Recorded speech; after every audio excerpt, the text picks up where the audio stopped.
Thank you, everyone. We're going to get started. Welcome to the Washington Office on Latin America. WOLA is a leading research and advocacy organization advancing human rights in the hemisphere. As some of you might know, WOLA was created in 1974 as a response to the coup d'etat in Chile by a group of committed individuals who wanted to influence U.S. assistance to the region. Since then, we've kept engaged in U.S. assistance to the region, and we've had a program related to El Salvador for many decades. We were one of the leading voices here in Washington that discussed that peace was possible during the civil wars, and since then we've had a program focusing on police and judicial reform, and now looking at the root causes of migration. We're here with Adriana Beltrán, who's the Senior Associate for Citizen Security and who is leading our work on police and judicial reform. As you might know, last year, U.S. Congress more than doubled U.S. assistance to help address the root causes of migration and violence, and Adriana and WOLA have been tracking and monitoring that aid package. We're also proud to be joined by Noah Bullock, who's the Executive Director of Cristosal, an El Salvador-based non-governmental organization that advances human rights in Central America. Cristosal is a founding member of the Civil Society Working Group Against Forced Displacement by Violence in El Salvador. It has also piloted humanitarian and legal assistance models for victims of forced displacement by violence. So without further delay, I'd like to ask Noah, can you share with us the information that you've been able to gather on regional displacement and conditions on the ground? Yeah, thank you. Thanks to WOLA for the invitation and opening the space. I think the information gathering is one of the primary gaps that we have in terms of building response to displacement, and that's a result of in El Salvador specifically and in Guatemala, the lack of recognition by the governments themselves of the situation of forced displacement by violence, and so we have a big lack of official data about displacement. And so what we've used to create what we call kind of preliminary data to demonstrate the existence of the problem and demonstrate that it merits a response, we tend to look at a couple different elements. One is the data that was collected and collected by the University of Central America in the National's annual survey that was then taken by the Norwegian Refugee Council to project that, for example, in El Salvador, 2.1% of the population reported having been displaced by violence in 2014. And so that when they project out, they say that's an estimated 289,000 people internally displaced by violence. That number has been debated and actually criticized by different government officials as lacking sort of merit or being not rigorous enough or being too big. And so what we've had to do as civil society organizations is supplement that data with some qualitative indicators. And what we often do is look at things that are reported by different government institutions that indicate displacement. So for example, FONAVIPO, the National Housing Institution, reported that 350 homes were abandoned as a result of usurpation by gangs. We see for the Minister of Education talking about violence being one of the primary reasons for school desertion. So last year, of 115,000 children that dropped out of school, the Ministry of Education calculates that 13,000 of those students dropped out because of violence, and another 12,000 left because they reported they were going to leave the country without determining the cause of why they're leaving the country. So you begin to see different ways that violence is producing movements of people or reducing the ability of the population to exercise certain rights, which would kind of set up a cumulative scenario where life becomes less viable for people in the country. We've also worked with other members of the Civil Society Roundtable Against Displacement to create a civil society observatory. And last year, of the 13 organizations that are members of the Roundtable, 7 document cases and address and assist victims directly. And of those 7 organizations, we were able to document over 630 individuals displaced by violence last year. In the first, from January until August of this year, we've documented 86 cases, which is that represents about 320 or 397 individuals. And so what this allows us to do is to say that this is not a statistical sample. This is what we're able to document, but we're able to verify cases and generate general profiles about who are the people being displaced and what are the causes and triggers of their displacement. And generally what we're seeing is that is family units that are displaced as a whole, and primarily young people within those family units are being displaced. The educational profile or background of the people being displaced is 86% of that sample I mentioned were either high school graduates or lower. These are indicators of sort of human development indexes that affect the vulnerabilities of a family to be displaced or not. So what we're getting is a general picture of it, but we don't have necessarily the statistical sample that can say definitively we have these many IDPs in El Salvador. Thank you. And what are the national and regional responses to displacement, and how has security policy in El Salvador contributed to displacement? Yeah, I mentioned that one of the big challenges is the lack of recognition and response on the part of the 3 Central American governments. So Honduras is the only government that formally recognizes displacement by violence. Yet when we speak with colleagues in Honduras, the recognition hasn't led to greater programmatic responses by the government. And in the case of Guatemala and El Salvador, the governments almost flat out deny the existence of internally displaced people, or that violence is a driver of human mobility. And so I think that when we look at the security strategy of the Salvadoran government, for example, in the last year, it's taken on an increasingly militaristic approach to resolving violence in the country, and that affects the population, their perception about security in 2 ways. When we look at individual or concrete cases of displacement, people talk about the perception of their state's ability to protect them, and that's been something that's carried throughout the years as we've learned more about displacement, the sense that, for example, only 36% of the cases that we documented in the last year have reported their crimes to the state or a state institution, meaning the majority of the people don't report their crimes, and the reasons why are generally that they believe the state is unable to protect them, or they fear that in reporting their crimes there would be greater reprisals against them. So the perception of the people is the state is fundamentally not able to protect them. That's one element. When we look at the increased sort of military action against gangs, that's led to the criminalization of people who the gang or the government itself associates with gangs. And so in communities where gangs control territory, people's perception is, in fact, not only the state not able to protect me, they're not willing to protect me. And they see security forces increasingly coming into communities and doing mass detentions or intimidating families who, on the basis of their perceived association with criminal groups. So the security strategy of the government, in some ways, it plays a role in 2 ways of sort of triggering displacement. One is that omission to protect, the inability, and now more recently the sense that the state not only is unable, but they're actually consider me to be potentially related to criminals, and therefore I'm unable to get protection by the state. And these are, sentiments that have been backed recently by statements made by high-level officials in the government in response to a major displacement event a week and a half ago in Panchimalco, where 40 families were displaced by violence or fled their homes. The commissioner of the police said that when we look at these cases, in fact, we find out that they have real threats, But when we make a closer analysis of them, in fact, we find that these people, as a family or individuals, have associations with criminal groups. So the response to kind of their inability of the government to protect citizens has been to criminalize or to stigmatize even greater the victims, associating them with criminal structures or their sort of displacement as a consequence of them being related to people who are in criminal structures.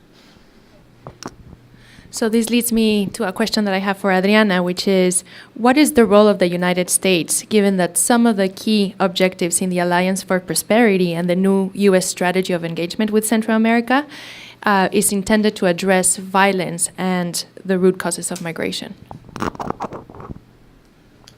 Thank you, Cristel. Just briefly, as you had mentioned earlier, last year Congress did approve $750 million to the countries of the Northern Triangle to address the issues of violence. Right now, they're debating another similar amount of funding for next year. I think when you talk about, violence in Central America, in El Salvador, that last year had the highest homicide rates worldwide of countries not at war, is also the issue of impunity and the role of the justice system to address issues of violence. And I think here, the United States could play a constructive role in terms of how do you strengthen the rule of law? How do you ensure that victims of violence actually have access to justice, that they're receiving the protection and services that they deserve? As Noah pointed out, oftentimes in many of these communities that are the hardest hit by violence, victims of violence or relatives of victims have absolutely nowhere to turn. Either because they're stigmatized or because when they go to the authorities, they don't see the adequate response. So I think this is an area, where the U.S. can play a constructive role. Tied to that is also the fact, to addressing some of the issues that Noah mentioned, are the conditions that have been placed on the assistance.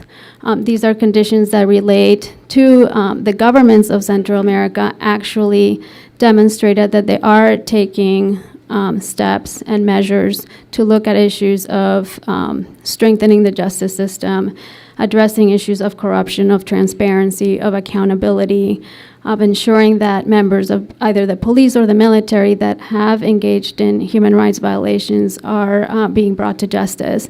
And I think, both Congress and the administration should look at these conditions carefully to ensure how they can be used to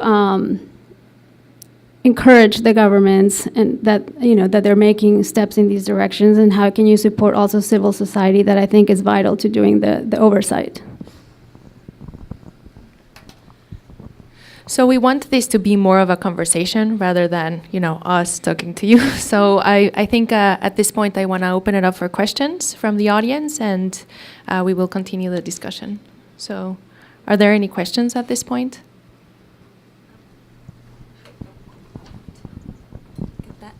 Hi, Noah. I'm hoping to get your thoughts on the conditions, actually. I don't know if I'm familiar with them. What are your thoughts? Will they be effective? How can they be used the most effectively? Since you're talking about the willingness of the El Salvadoran government to actually do some of that work about changing the structures that exist already. You want to take 2 or 3, or? Yeah, that'd be helpful.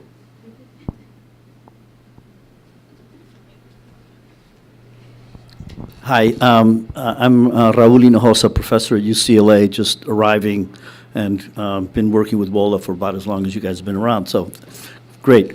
Actually, I have a comment. There is some data, I don't know if you're familiar with it, we just released it in El Salvador a week ago at a conference with the legislature that tries to look at this issue from a database point of view. There's a treasure trove of data now of 1 million records, basically, of people that have gone to the consulates and have gotten out documents from the consulados, and we've linked them now with data from each municipality, 262 municipalities and zip codes throughout the United States, to try to understand this issue. And I think a couple of interesting things have preliminarily popped out. One is that I guess we have to be very careful when we're talking about violence and what we mean by that, because if you look at the issue of actual murders in municipalities over the last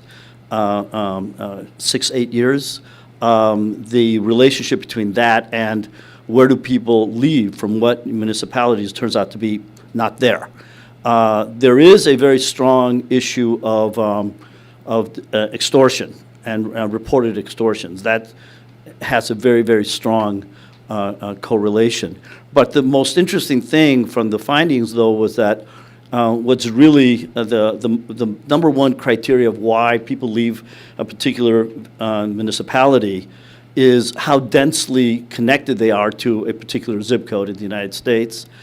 In other words, the strength of the social capital that's already existing there. And the other is the family structure, in a sense, children and the age of children compared to their parents abroad, and finally the economic condition there. So I guess I'm concerned about the way in which we have to talk about this issue here in the U.S., not to get basically shot down with from the analysis. More importantly, and I'm concerned that the Northern Triangle discussion jump over the issue of family unification, the issue of economic impact. The other issue about these municipalities where people leave is that very high indices of young people without jobs and without education, which, by the way, is not that much. If you actually add them all up in terms of the amount of money, 1.5 billion that's about to be spent, and I'm just afraid that if we don't move the security discussion to always talk about the economic situation and the family structure of basically the undocumentedness of the temporary protective status people, we're not dealing with root causes, and we could be bolstering arguments that basically say, oh, well, this is a security issue, and these are security consultants in Washington that know what to do about this, right? Which I think would be the worst thing that could happen as an outcome of this discussion on root causes. So I guess it's a sort of commentary.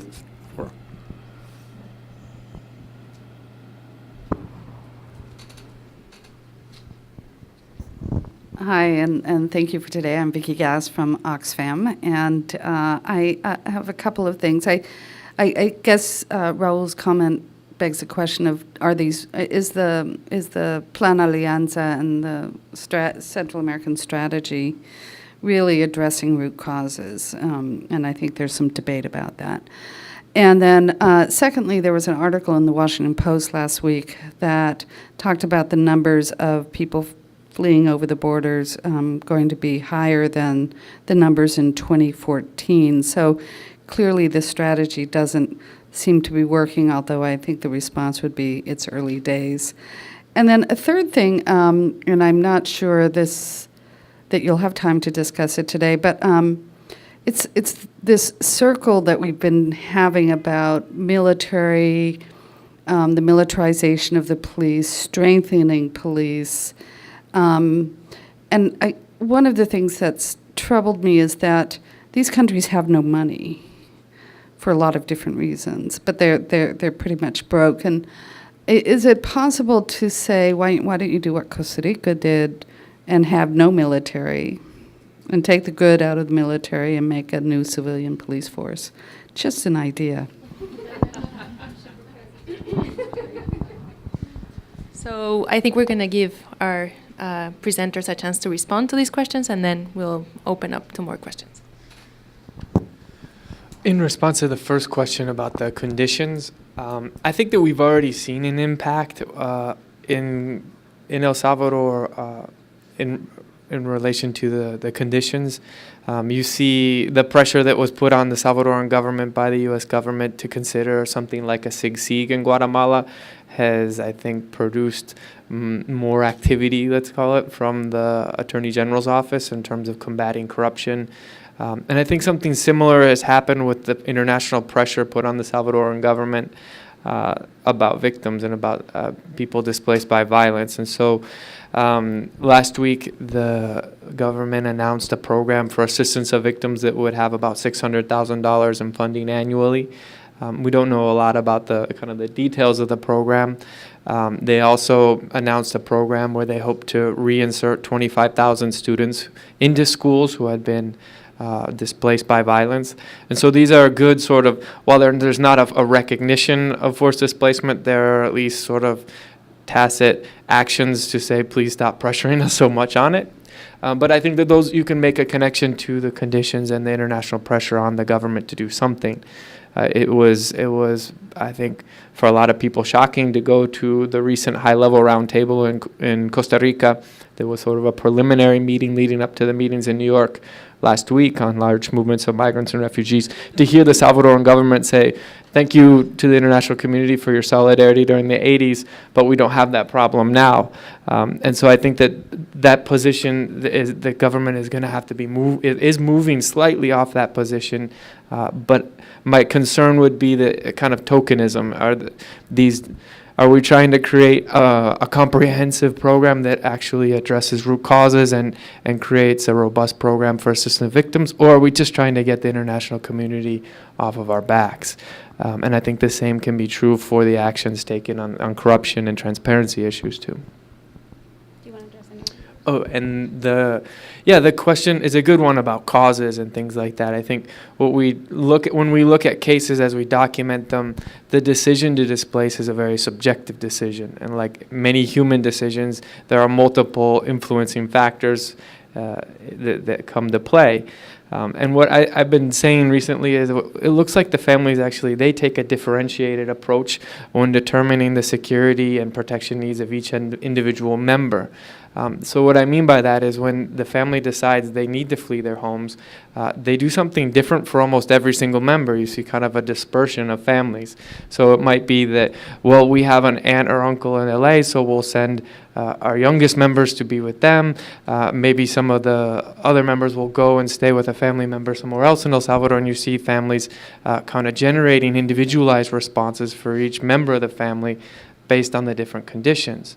And I think that's evidence of something that, like I said, the complexity of the decision. In that sample size I mentioned in the beginning of cases that we documented this year, of the people who had livelihood and employment before the displacement event, 85% reported having lost that as a result of displacement. In the cases of family with children in school prior to the displacement event, 65% of those children were no longer in school as a result of the displacement. So you can see the interconnectivity of the different issues, and those issues all feed into the ultimate decision to leave, to flee. And so I think when you're dealing with El Salvador, which is statistically last year was the most violent country in the world, violence is just an underlying cause that motivates the families to flee. There's an interconnectivity to economic opportunity, to schooling, I think, and some of the other drivers that makes it difficult to separate violence from those decisions. So I think we want to come up with these kind of singular causes for statistical analysis and things like that, but actually we need to, I think, take a more human approach and say, well, this is the most violent country in the world. We need to generate real protection options for the people fleeing and not try and decide or kind of fall onto one reason why people are fleeing or another. Just quickly, I would second what Noah said with regards to the congressional conditions. In terms of, opening up an opportunity to generate debate about very important issues, of putting certain issues on the table, but also in terms of, I think it opens up the opportunity for the tremendous role that civil society can play, both here and also at the country level, in terms of ensuring that, promises that the governments make or measures that they take are not just cosmetic, but that in fact, there is oversight and that they are being held accountable, for policies and measures that they're taking. I think with regards to the militarization, I would welcome Oxfam proposing that to the governments. I think it's not, realistically, I don't think it's politically viable that any of the countries of the Northern Triangle would follow the steps of Costa Rica. I think that said, and taking into account the lack of resources, it does beg the question of, issues of corruption and how much state resources are lost to corruption. The issue of taxes, which has been on the table since I've been at WOLA, was a key tenet of the Guatemala Peace Accords, and also in terms of how the distribution of resources. Because if you look at how much even of the security resources are allocated to the Defense Ministry versus the Attorney General's office or the police, there's a huge difference there. You've seen that in the case of Honduras, where the majority of the security tax, for instance, is going to the defense, and you have an Attorney General's office that can barely has enough funding to address all of the different challenges that they're facing right now. So, any other questions? Not sure if I'll be able to get that back here. Actually, probably don't need it. Okay. Not a microphone. Hi, everybody. I'm Joan Timoney from the Women's Refugee Commission. No, I was interested. I think sometimes in traditional humanitarian circles and among actors, among various fora, you don't necessarily hear about the Northern Triangle in the same way that you do other areas where you have significant or growing displacement. And I'm wondering, there was a little bit more at the World Humanitarian Summit. Obviously, the summits of the Refugee Migrant Summit in New York offers opportunities. And I'm wondering if you think about those things and some of the commitments coming out of those processes, whether you see opportunities for increased advocacy and also to push this issue into, with other actors and in fora where it maybe hasn't received the attention it should. Thanks.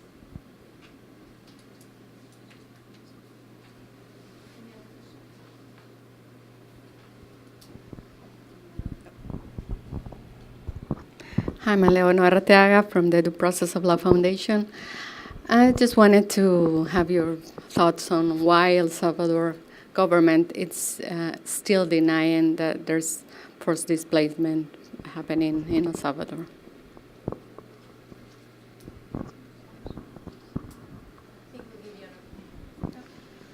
One more question. I'm Marianne Stein with the Fund for Global Human Rights, and I'm just wondering, you kind of answered it when you said that families treat different individuals differently when the conditions at home are bad. But I'm wondering whether the reasons for displacement would vary in terms of whether people are being internally displaced or whether they are actually fleeing their countries. I don't know whether anyone's looked at that, but it would seem to me there might well be different attributes that would separate those two things, and that might be an important thing to look at, particularly in view of the comments of the gentleman from LA.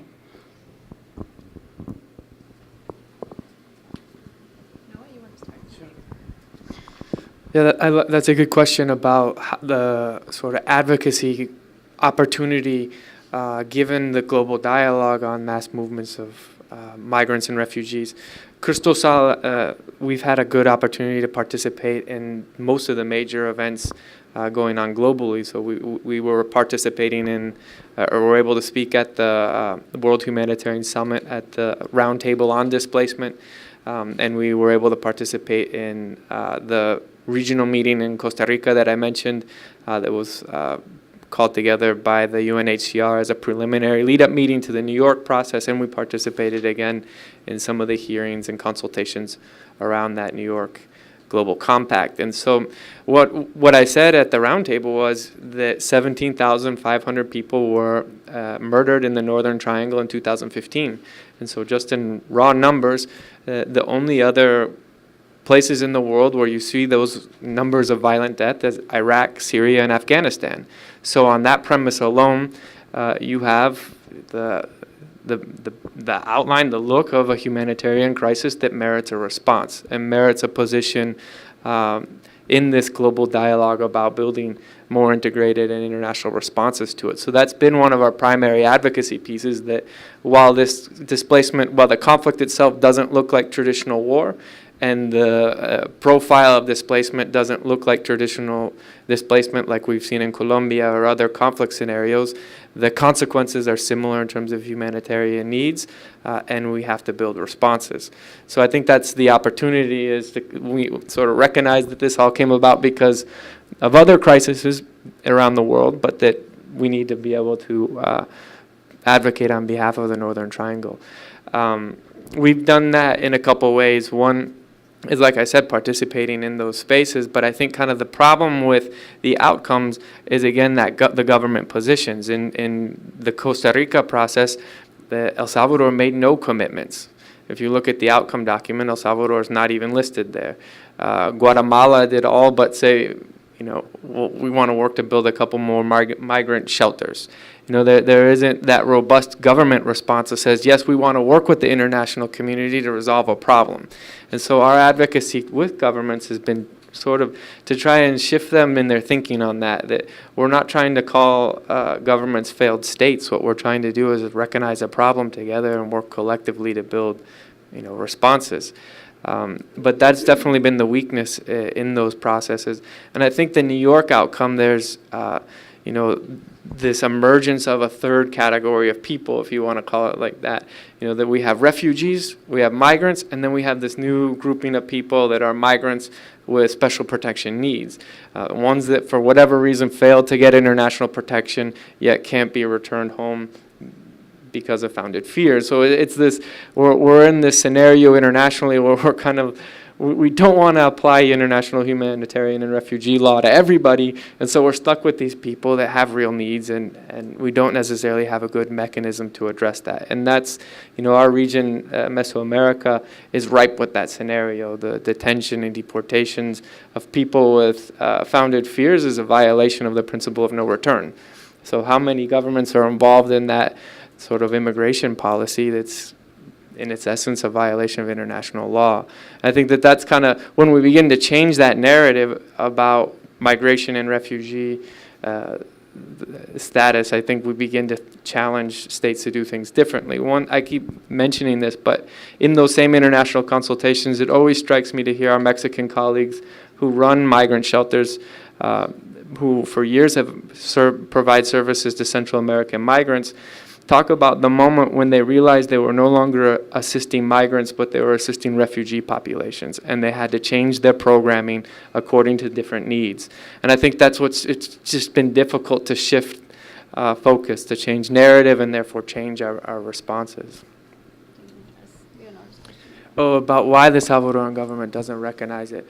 I think it goes into what I was mentioning a little bit, the sense that we don't want to lend to this conclusion that we're somehow a failed state or a failing state. And I think that a recognition of an incapacity to protect victims is somehow also a recognition of a failure of their security strategy. And so I think when the Salvadoran government has been challenged on what are you going to do for victims, whether it's at the Inter-American Human Rights Commission, or whether it was in Costa Rica last year, the response is primarily that our security strategy is to militarily break the gangs, and in the long run, that is going to be the solution for victims. But I think, like we were talking about before, that the security strategy itself has become a trigger of displacement. We increasingly get cases of people who come to us as a result of direct violence or threats from state security forces themselves. And that change in perception that before the state was unable, now they're unwilling, is also becoming a driver of displacement. So I think that when we talk about security strategies, a government that can demonstrate that it protects its people is a government that demonstrates control over territory. And you can't separate the assistance to victims in this context from a security strategy in that sense. Thank you, Senator. And then Marianne also had a question about the difference between those people who choose to flee international versus internal displacement, and what's the difference there? Yeah. What we've done as an organization in terms of creating sort of criteria for selection of cases that we would assist is we've created sort of three categories. One are people who are already displaced internally, The second category are people who are about to be displaced internally. And the third one are people who would like to be displaced but can't. And so in our documentation form, we ask questions about that. You know, why have you not been able to displaced or display? Why have you been displaced, or why have you not been able to? And I think I can begin to answer your question with that set of data. People talk about that we don't have anywhere to go. We don't have the resources to go anywhere. And they say, so those are kind of the three responses to why they haven't been displaced. And so when we look at the pattern of internal displacement, people often use the family resources first, right? So they displace first to one family member, and then for economic or security reasons, they're forced then to move to a second site of displacement. And eventually those people, we think, make the decision to leave if they can. We don't, I think personally, we don't document cases of people that had the resources to leave. We tend to be documenting the people, that's a bias in our data. We're documenting people who couldn't find other options on their own. And so is there a relationship between, I think people may have real security needs and make the decision just to migrate without internally displacing or being internally displaced first. In other scenarios where people have less external options, I think that they activate and exhaust those sort of family resources or internal resources before looking for sort of the international option. So I'm wondering whether there's any sense in comparing or looking at the data that this gentleman talked about, which are, as I understood what you were saying, really came from people who left the country and settled in the United States in different places. And you're primarily talking about people who have left their one home and Right. gone to another home that's still within the country, and therefore I think that's an important element in addressing your criticism. It may well be that the people who are most likely victims of violence can't get out of the country, and those who are seeking better economic circumstances are going to. Maybe, but in the government's own sort of re-entry interviews from migrants who are returned, by their own numbers, violence is now the third cause that migrants report as sort of triggering their migration, right? So it's still, even according to official data, one of the top three causes. The thing that's also shifting is the documentation form or interview mechanism that they're using now has changed. Before it was like basically a survey, and now they're doing interviews. And that's important because what we find is in an interview structure, you're able to go a little bit further in understanding causes. So it reveals that scenario I mentioned before. If you ask somebody, did you go to the U.S. to look for a job? They may say yes. And then if you said, well, why didn't you have a job? Well, you said, well, I was displaced and I could no longer sell bread. I'm a baker, right? And so I think that the interview process, as it generates more data, we'll understand a little bit more that relationship between violence and other causes. In cases that we work with, these are people who generally don't have family members in the States, because if they did, oftentimes they activate those resources to go abroad. But having said that, we've also noticed a shift in what people are asking when they come to us. And before, I would say about like 2 years ago, people were really coming and saying, we want to go to the U.S. or we want to go to Canada. And now people are saying, get me out. I just need help. And a lot of the cases that have come to us have accepted seeking asylum in other countries in Central America or alternative options to relocate within the country. So the people that we're attending still are people with serious protection needs, and they're not necessarily economic migrants. But that's, again, part of the bias of people who are referred to us.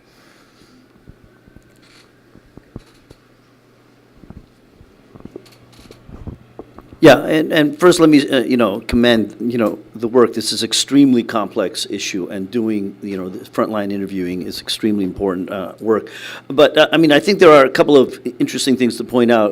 One person asked, are we back to levels of people leaving the country? Okay, actually we are, but half of them are being stopped in Mexico before they get to the U.S. border. So actually on the U.S. border, the numbers have dropped dramatically, but it's all basically being absorbed out of Mexico. I was just at the Soyapango Center where, people are being shipped back on buses, daily, and so we're half of those people, and they're all basically about to migrate out, again. And again, the interviews there, I don't know if you're doing some of that, because there are people doing interviews at that station, are very interesting, because these are people that are already on the move, actively moving out of the country, and they're coming up with some very interesting numbers. And again, some of that, it's, I guess my plea here is that we try to be complex. We try to say it's not just about, quote, the violence, okay?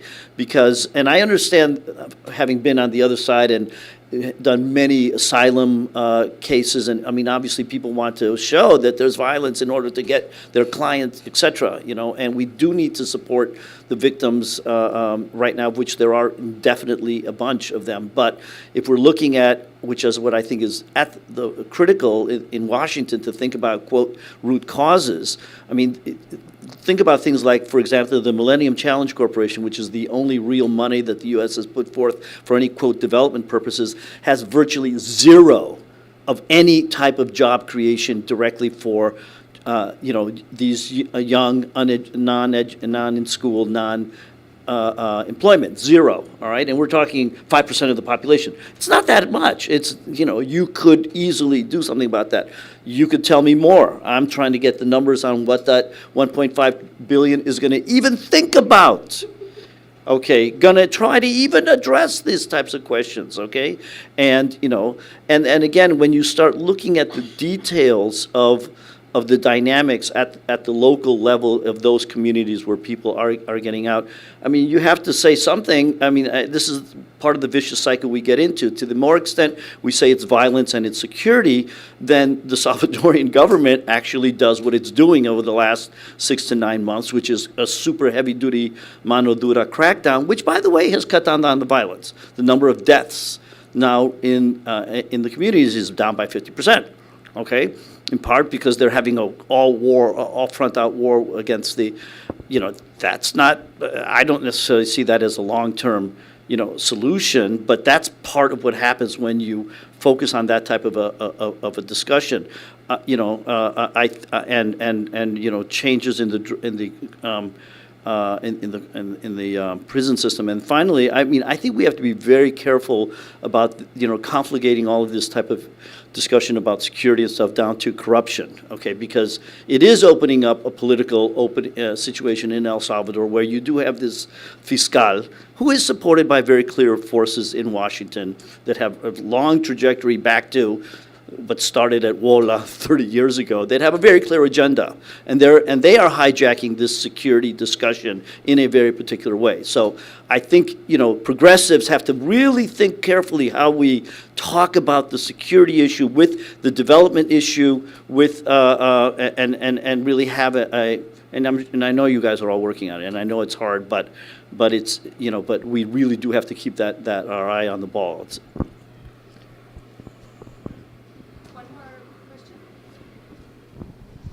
Hi, my name is Emily from KIND. I'm just wondering, in your case studies, what you've seen as far as the relationship between gender and why and how people choose to move. So what the effect of gender or sexual and gender-based violence has on why people decide, and then how they seek safety, either within or without. So I'm not sure there was a specific question, but maybe I'll just respond to the first commentary about sort of why we're advocating for protection and greater protection options for families. And we think that guaranteeing or protecting people is sort of a starting point for generating other processes with families and victims that allow them to reintegrate and lead to sort of peace building and development processes. And I'll give you an example. A safe house, for example, allows a family to breathe. It allows a family to assess their situation and determine whether they could find another option within the country. And if we can generate those processes with families, where they begin to think about how they might either find an option outside of the country or find an option within the country, we can begin to use those cases to challenge the protection system, to bring them forward. Protection allows us to do legal advocacy, allows us to challenge systems because people don't fear that ultimately that will lead in their deaths. And that activates the state in its duties. It activates citizens in their ability to claim a right. And when we claim that first right, the right to life and security, then later we begin to claim other rights. And so when you have a society that is under significant duress, this is the highest probabilities in the world of dying a violent death there in El Salvador, people are having trouble finding those economic opportunities or finding the other things that become drivers. And so protection has to become part of the core of rebuilding rule of law, rebuilding an economy that allows people to participate in it. I think this is one of the reflections made out of the violence prevention programs that have focused heavily on entrepreneurship and employability. After going through these types of assistance programs, poor people still have to find their livelihood in an informal economy where they're vulnerable to extortion and all the other opportunities to become targets of organized criminal groups. So protection has got to be part of it. It has to be part of the security strategy. It has to be part of building or strengthening rule of law, strengthening access to justice. It can't be seen as a humanitarian action alone. It has to be seen as a fundamental piece of a broader development policy. So I think that's kind of why we advocate on this issue in this way, about seeing the victims and addressing their needs is an important part of transforming that broader structural failure to protect. And so that's kind of the point that I'm trying to make. Remind me of the gender question. That's a good question because as we heard today, that the homicide rates in El Salvador have dropped. There's a debate about whether there's a direct correlation with the security strategy or not, but statistically there are 10, 11 homicides a day, whereas a year ago there were about 15 to 20. And so what we've noticed as organizations that are assisting and documenting cases of displacement is that we don't, again, have the statistical sample, but there's been no drop in the numbers of people seeking assistance from us. And so that indicates to us that displacement is still maintaining a high level, which would indicate that there are other forms of violence that also drive displacement. And gender-based violence and sexual violence is one of those that we've noticed from the beginning. The role of sexual violence by criminal organizations to terrorize or plant fear in a population is a form of violence that's used to control territory. We've seen cases, they call them the novias de pandillas, where one of the threats that we see is very common is, give me your daughter, give me your girlfriend, give me your wife, or you're all going to die. And what we've noticed about that type of a threat is that Salvadoran families have high thresholds for insecurity.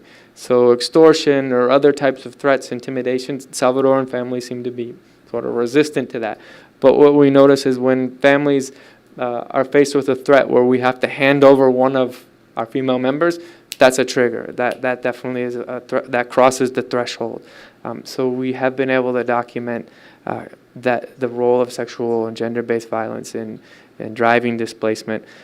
We've also argued that this form of exploitation of women should be classified under the national slavery standard and the international standard as a form of sexual slavery. And that's an important recognition because that classification opens up the possibility for other humanitarian visas for women and families who have sort of emerged from those scenarios. The other challenging piece is with young women who have become organic members of the gang's structure. Sometimes the threats begin with you have to become this guy's boyfriend, or maybe just consenting a young girl will become involved with a gang member, and those relationships evolve and sort of translate into non-consenting sexual exploitation, which we think also qualifies as a standard for slavery. The problem being is that when women who become more involved or associated with those groups are arrested, for example, then they become criminals, right? And so then the protection options for those women are less. So we had a case recently of 2 girls who were 16 and 17 years old who were arrested as minors, one for homicide and one for illicit association. And they said, we don't want, they served jail sentences and came out of the jails in the, having served their sentences, and said, we don't want to be involved in the gangs anymore. And then, the gangs circulated their photos and with, orders to kill. What do you do with these people? People who the Salvadoran state has determined to be criminals or essentially terrorists, and people who have very little opportunity to get international protection outside. And so that's one of the things that we need to be in. These are the types of profiles that we have to have the courage to protect. And I think in doing that, you begin to generate the opportunity to sort of transform a conflict scenario into sort of a peace-building process, a way out for people who have been or especially youth who have been associated with the groups themselves.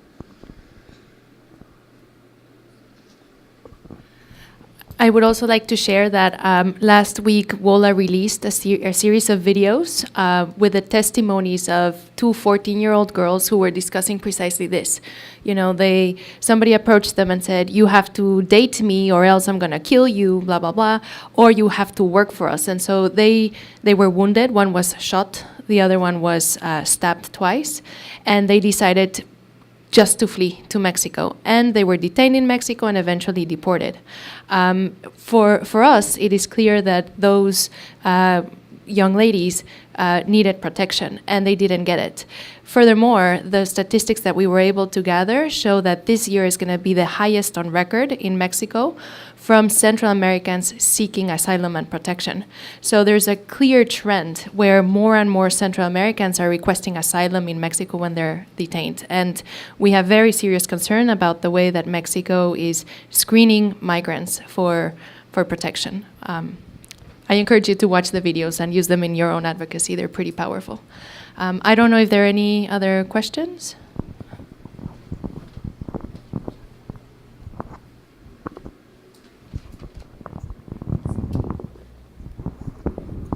Thanks. I'm Gerry McDonough from the Howard G. Buffett Foundation. Is that too close, too far? Okay. No, I wonder if you could talk a little bit about, maybe Adriana as well, talk about how your statistics look at the subnational level, so how displacements look at the regional level in El Salvador, and then also how they compare to any data that you've seen in other parts of the Northern Triangle. Maybe we could take one more. Okay. So just to sort of reinforce what I was trying to say when I introduced the observatory, the Civil Society Observatory, we don't yet have the capacity to get representative samples, but we can identify patterns. And the patterns, again, have biases. So most of all of the organizations who are documenting cases are centered in San Salvador. So our ability to document cases in the interior of the country is more limited, right? We're able to document cases, Cristosal, through our partnership agreement with the Human Rights Ombudsman. And they have 14 offices in each Salvadoran department or province. So when we were working with the Ombudsman's office to produce the recent special report on forced displacement by violence, we had the opportunity to review the files of the Human Rights Ombudsman. And we definitely were able to see from what they were documenting certain hotspots. And Usulutan, for example, in the east was a hotspot. The paracentral region around the capital is another one. and to some degree, the border regions around the Huachapán, Sonsonate, were other areas where we saw displacement as sort of being at higher levels, but each region with their own kind of characteristics. When in Usulután, for example, the Ombudsman's office talked a lot about how most of the cases of youth, specifically young men, who they were receiving were fleeing either extermination groups or the Salvadoran security forces themselves, having arrived at the conclusion that if I stay in my community, sooner or later I will be arrested or eliminated by a death squad. And that's something that's particular to that region. I think then you can look at other areas like Sonsonate, which are principal trafficking regions, and so perhaps the profile of organized crime is slightly different there, where you have an involvement with sort of transnational cartels mixed with gangs. And then the Paracentral region is, I think, one of the areas where we've seen more mass displacement. So whole communities that are now picking up and moving. Panchimalco a week and a half ago was emblematic of that, where 40 families were displaced.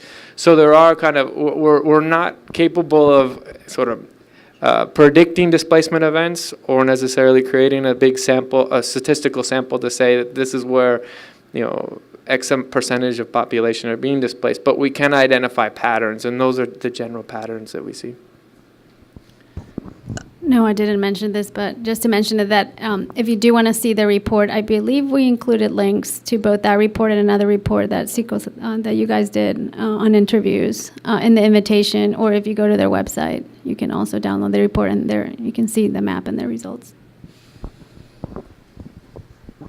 Okay, so I think we're about to be within the time frame that we're supposed to end. So I have a final question for both of you, and it is, if there was one main message, one main takeaway from everything that you've said, what would it be? Like, what's the one message you want to leave the audience with? And then also, I'm hoping, Adriana, that you can talk a little bit about your project, Tracking Assistance. Okay. Well, I think I have sort of two concluding thoughts. One, in relation to the question about the international debate about migrants and refugees. I think that Central America, the Northern Triangle of Central America, must continue to be a part of this global dialogue, and we need to advocate collectively for an increased international response. I think that we have in Latin America the advantage of a Brazil Action Plan, which is our regional plan to strengthen international protection systems. And I think we need to encourage the United States and other regional governments to implement the plan. We have a roadmap that all of the governments in the region have already agreed to. And so I think that we could even turn this specific displacement situation into a model for global response in that sense. And the other part is I think that we need to continue to understand that assistance to victims must be an integral part of our security and development policies. We can't talk about development in the region or security in the region if there are no victims as part of that equation. And I think that's one of the concerns with the Plan Alianza para la Prosperidad, is that it's difficult to see with much certainty or clarity exactly what the governments are going to do to protect victims. And I think that, like I was trying to draw these sort of connections before, but people won't report crimes, people won't activate the systems of justice if there's no protection. So rule of law and anti-corruption things all depend on the society's ability to protect people during and after those processes. The same with development, that connection between education, livelihoods. People can't have the security to build homes, to build livelihoods, to be in consistent education when there's constant threats around them. And so protection of victims is not just a moral and humanitarian issue, it's a strategic issue that must be the bedrock of development and security strategies. I think both Noah and you alluded to this in terms of there's just a lot of questions out there about what the Alliance for Prosperity is doing, what the U.S. Government is funding or not funding. I think there's just a lot of questions and issues related to transparency and information. And I think civil society has a fundamental role to play, both in terms of asking and pressuring for greater transparency, but also in ensuring that U.S. assistance is being invested wisely, is being effective, that it is being measured correctly in terms of trying to identify whether it is actually achieving the desired results, and in doing, oversight. And with that in mind, WOLA actually launched a Central America Aid Monitor that on the one hand, we're trying to track U.S. assistance, particularly as it relates to issues of rule of law, security, corruption, human rights. But also we have been working with partners on the ground trying to develop indicators for how to measure whether or not the governments of the 3 Central American countries are actually making progress or not on the issues of conditions pertaining to rule of law, human rights, and accountability. Well, thank you very much, everyone, for coming. This is your house. You're always welcome at WOLA. Thank you. Have a wonderful week.